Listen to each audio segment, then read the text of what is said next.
Lajme, aktualitet, argëtim, horoskop, telenovela, showbiz, të gjitha në Metropol. Bëni subscribe në faqen Metropol. Vdekja e gruas së Alban Hoxhës pas lindjes së djalit. Familja, kemi 11 vite që presim drejtësi. Familja e Doriana Hakës, bashkëshorte së portierit Alban Hoxha, vazhdon të kërkojë drejtësi për vdekjen tragjike të saj, e cila ndodhi në nëntor të vitit 2014, vetëm 2 javë pas lindjes së fëmijës së saj të parë.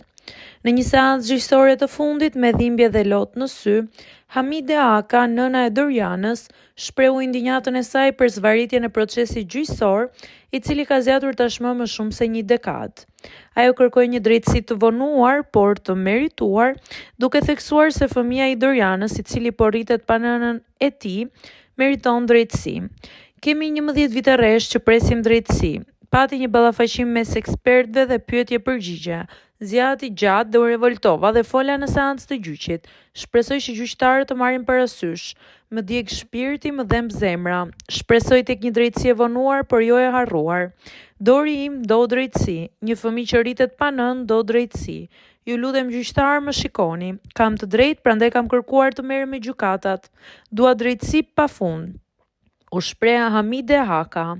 Edhe babai i të ndjerës, Enver Haka, shprehu zhgënjimin e familjes për shtyrjen e pafundme të çështjes, duke theksuar se janë 11 vite që bredhi nëpër gjykata pa marrë asnjë vendim të prerë.